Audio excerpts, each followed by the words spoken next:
Jaal guutuu akkasumas itti aanaa Abaa Waboo zoonii Wallagga Bahaa Cibraa Waamaa Qaqqatoo Jaal Dhugaasaa fi Dabballee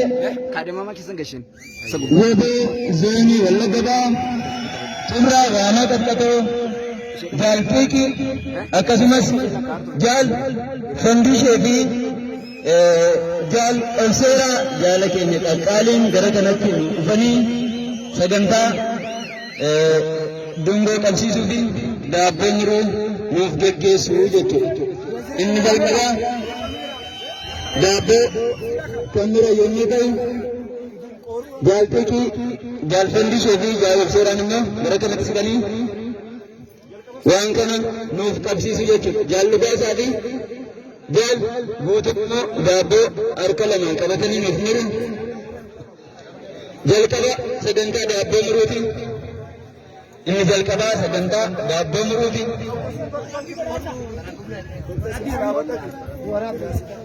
Haamileen hin jiru. Haamileen hin jiru.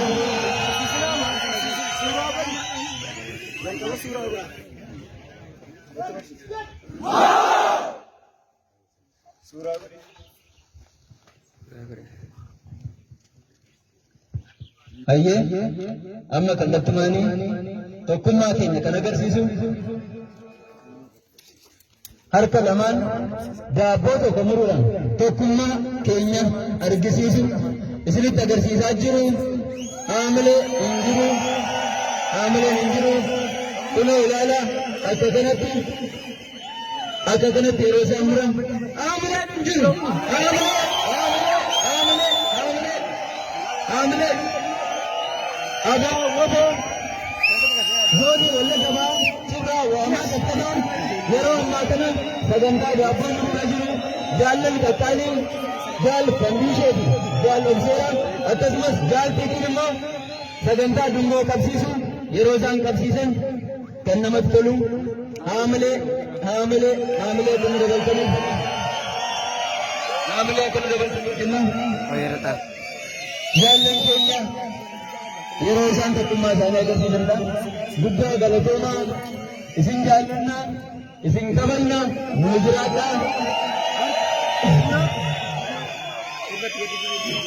Isin jaallanna isin kabajna. DJ sirba.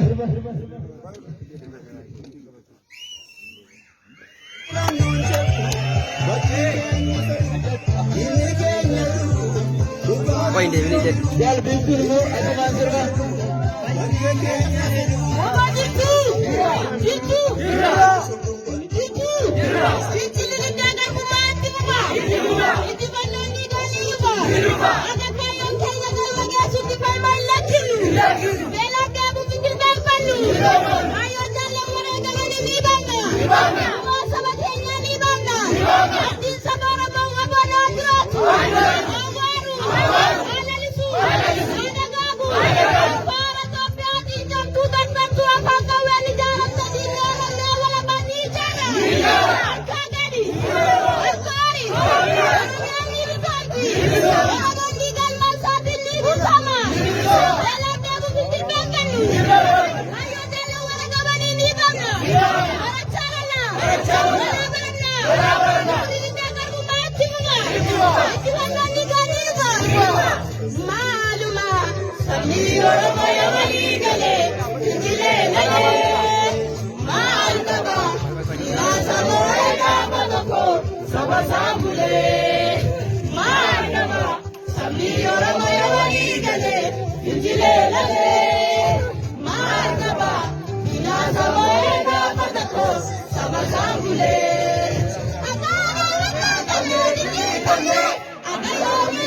Oromiyaa walii galee, Ijjilee lalee, maal qaba?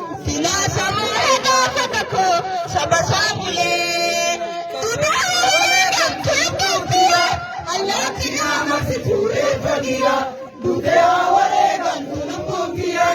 Allaatti naamatti tuuree fagira, ija kootiin nama darbamu. Bilisummaani, lammii kootiin nama jaaramtu. Oromiyaani, ija kootiin nama jaaramtu. Bilisummaani, lammii kootiin nama jaaramtu. Oromiyaani, maaluma sabni Oromoo walii galee injilee lalee maal qaba sanaasa moo gaafa tokko saba saamulee maaluma sabni Oromoo walii galee injilee lalee maal qaba sanaasa moo gaafa tokko saba saamulee.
Amajjiin tokko guyyaa guyyaa rasaasa elemoo qidduun itti dhukaaseera sagalee dhageessisa jechuudha.